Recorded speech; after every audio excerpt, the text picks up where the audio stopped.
Prabowo hanya pura-pura menjadi demokratis. Begitu dia berkuasa sebagai presiden, dia berpotensi menjadi penguasa yang otoriter. Bisa saja Prabowo hanya... Kau lagi, Wak. Gak ada yang lain tema Wak selain menjelekkan, menjatuhkan Prabowo. Siapa yang mau calon presiden yang gak pakai istri? Mau? Memalukan. Demi kecintaan saya kepada Bapak Prabowo Subianto dan Gus Dur, saya baru 1 bulan menikah akan mempertaruhkan istri saya. Jika Bapak Prabowo Subianto tidak menang Pilpres 2024 ini, saya akan memulangkan istri saya ke rumah orang tuanya karena berbeda pilihan. Orang ini berbagai macam cara untuk menjatuhkan Prabowo ya guys. Bagaimanapun Prabowo masih survei yang paling tinggi, maka mereka ini kayak cacing kepanasan. Jadi berbagai isu, berbagai hoax, berbagai kata-kata fitnah yang mereka lontarkan hanya untuk semata-mata menjatuhkan Prabowo. Tapi semua itu tidak mempan. Prabowo hanya pura-pura menjadi demokratis. Begitu dia berkuasa sebagai presiden, dia berpotensi menjadi penguasa yang otoriter. Bisa saja Prabowo hanya menjadikan Gibran sebagai ban serep. Bisa saja Prabowo perlahan-lahan meninggalkan Jokowi. Mana mau seorang otoriter berada di dalam bayang-bayang mantan presidennya.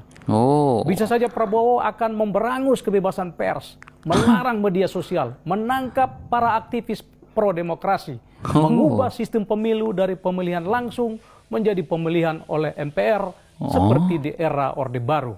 Seorang otoriter yang memegang kekuasaan berpotensi berubah menjadi seorang diktator. Jadi sobat, sebelum terlambat, mari kita merenung, berpikir lebih kritis dan objektif.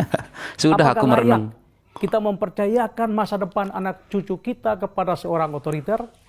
Apakah layak fondasi Indonesia Emas 2045 dibangun oleh pemimpin yang hanya mengandalkan goyang gemoy?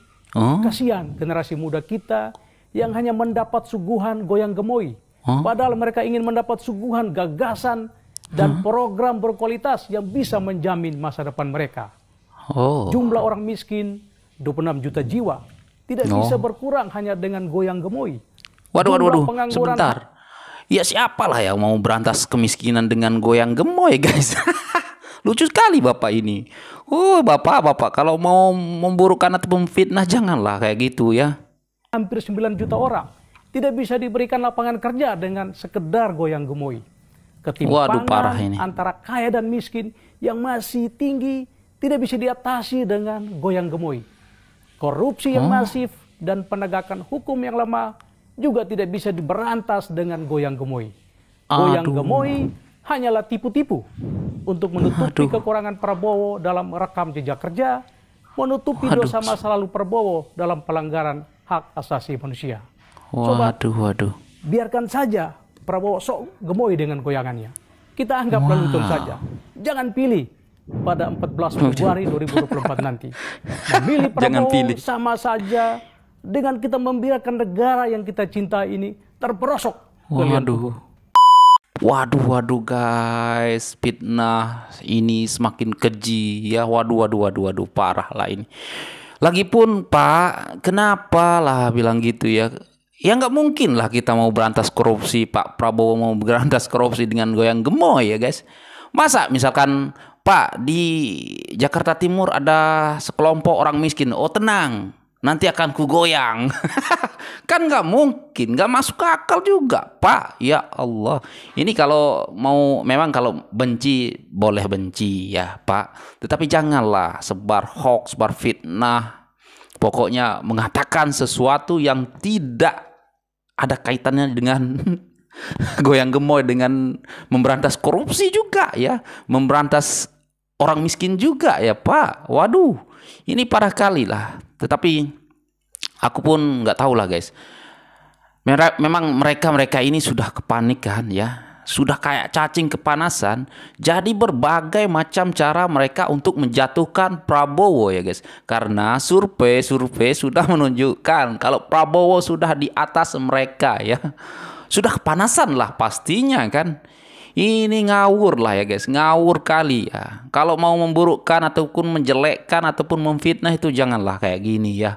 Waduh, marilah kita berpolitik dengan matang, dengan sehat ya. Tapi untung aja lah ya guys, untung aja lah di tim Prabowo tidak ada yang membalas menyerangnya.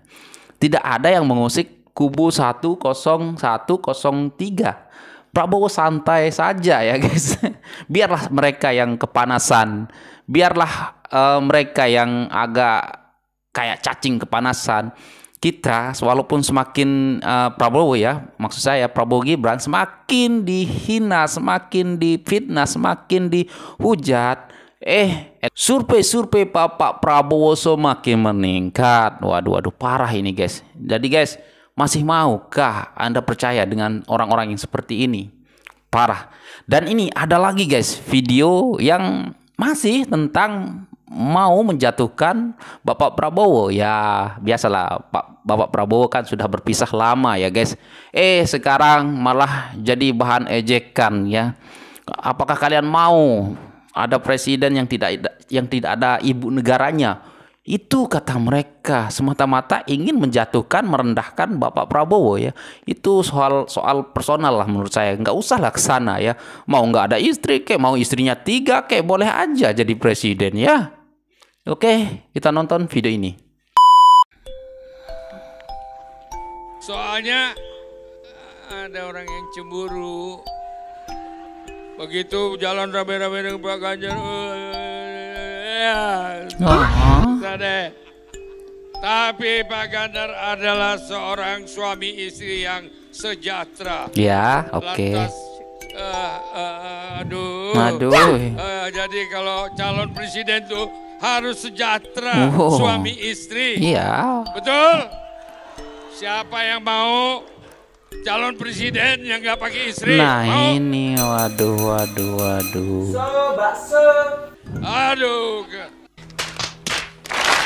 Gila ini guys, cara mereka menjatuhkan Prabowo itu sampai-sampai menyerang personal ya.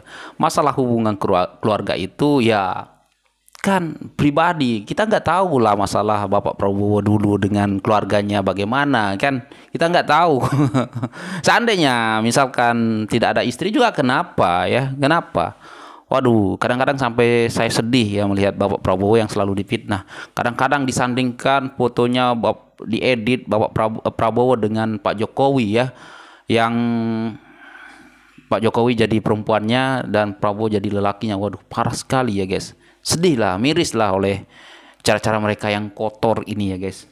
Oke, mari kita dengar dulu apa coba penjelasan kakak-kakak kita ini tanggapi video ini ya. Tanggapi tentang video ini. Siapa yang mau calon presiden yang nggak pakai istri? Mau? Memalukan sekelas Usman Sabtaodang sebagai ketua umum dari Partai Hanura menjadi jurkamnya Pak Ganjar Pranowo dengan cara yang sangat minim akhlak. Ya, minim akhlak. Apakah itu cara daripada seorang ketua umum di dalam bernarasi menjadi jurkam atau juru kampanye seorang tokoh capres? Ataukah memang Usman Sabtaodang ini tidak memiliki literasi atau tidak memiliki cara yang jitu untuk mempromosikan Pak Ganjar sehingga harus dengan cara yang negatif personal ya? Itu black campaign Pak. Bapak sudah menyerang secara personality terhadap Pak Prabowo. Sungguh rendah akhlak Bapak. Rendah kali. Sungguh rendah. Memang sangat memalukan. Waduh, memang benar apa yang kakak-kakak kita, mbak-mbak kita ini bilang, sangat memalukan. Nah, tadi kita mau dengar salah satu tanggapan daripada Gibran hanya dijadikan ban serep. Coba kita dengar dulu video ini ya guys. Prabowo hanya pura-pura menjadi demokratis. Begitu dia berkuasa sebagai presiden. Kau lagi Wak. Gak ada yang lain tema Wak selain menjelekkan, menjatuhkan Prabowo. Ya. Memang kau punya dendam apa sama Prabowo, Wak? Karena kau disenggolnya. Betul. Terus kau menjelekkan, terus kau menjatuhkan Prabowo. Betul. Semakin kau jelekkan, semakin kau jatuhkan, semakin yakin, semakin percaya masyarakat untuk memilih Prabowo Gibran menjadi presiden. Benar, Bang. Gak usah kau seperti itu, Wak. Iya. Sadar, Wak. Sadar diri. Aduh, Wak. Ingat, Wak, beneran jadi presiden dia 2024 ini Prabowo Gibran. Jangan sampai kok kena mental Wak ya, jangan kena stroke Wak ya. Ingat Wak, jaga kesehatan. Jaga kesehatan. Oke Wak, assalamualaikum. Waalaikumsalam. Ya benar, baik jaga kesehatan, baik-baik. Kalau mau berpolitik, mau sehat-sehat aja lah ya, nggak usah lah nanti takut presiden jadi Prabowo jadi presiden, takutnya jadi stroke ya, kena mental, kena penyakit. Benar kali kata abang-abang kita ini. Waduh, parah sekali lah. Padahal Bapak Prabowo itu sangat dicintai masyarakat ya guys. Bukan apa ya, karena ada juga yang saya lihat di video TikTok ya, viral juga ya. Bahkan abang kita ini saking cintanya kepada Bapak Prabowo ya, dia baru nikah katanya ya. Dia baru nikah, saking cintanya berbeda pilihan dengan istrinya. Kalau Bapak Prabowo kalah katanya ingin memulangkan istrinya ke orang tuanya. Waduh, kita lihat dulu video ini. Demi kecintaan saya kepada Bapak Prabowo Subianto dan Gus Dur, saya baru 1 bulan menikah akan mempertaruhkan istri saya. Jika Bapak Prabowo Subianto tidak menang Pilpres 2024 ini, saya akan memulangkan istri saya ke rumah orang tuanya karena berbeda pilihan. Saya termasuk orang yang bodoh, tapi nggak apa. Biar bodoh, yang penting di hati ini terobat rasa kesalnya. Waduh, parah ini guys. Kalau boleh ya bang, janganlah sampai berpisah dengan istri walaupun beda pilihan. Baiknya dibicarakan dengan baik-baik ya guys. Kalau ini sih saya kurang setuju bang ya, kurang setuju. Saya tahu lah abang cinta dengan Bapak Prabowo, tapi jangan juga lah sampai mengorbankan pernikahan abang yang baru saja dijalani ya kan. Baiknya ayolah janganlah sampai gitu ya. Tapi salut juga dengan abang ini, memang mungkin dia akan menunjukkan kalau kecintaannya kepada Bapak Prabowo ya. Waduh, mantap nih. Oke guys, mungkin itu saja untuk video kali ini.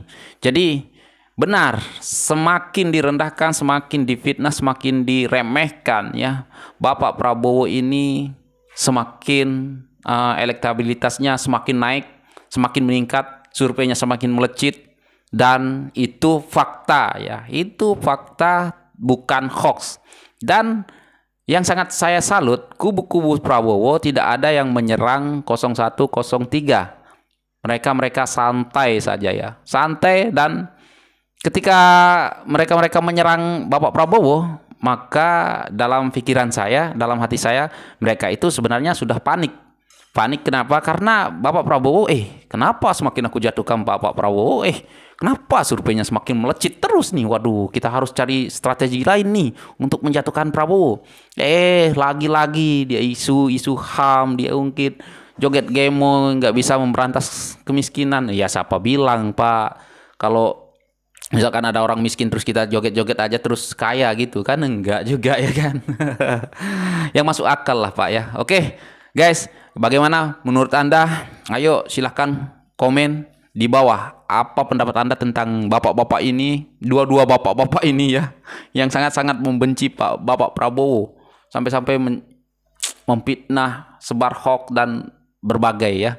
Nah guys, mungkin itu saja untuk video kali ini, dan insya Allah kita akan ketemu lagi di video selanjutnya. Jadi jangan lupa like, komen, dan subscribe ya. Semoga saja di tahun baru ini kita akan mendapatkan subscriber yang lebih untuk kita menyuarakan, supaya video-video saya ini semakin luas untuk menyuarakan kebenaran tentang Bapak Prabowo Gibran. Jadi daripada itu, bagi siapa-siapa yang belum subscribe channel ini, tolong bantu subscribe dulu guys, subscribe dulu. Nah jika sudah, terima kasih. Dan sekali lagi saya ingin mengucapkan selamat tahun baru untuk semuanya, dan selamat bersenang-senang. Assalamualaikum warahmatullahi wabarakatuh. Bye.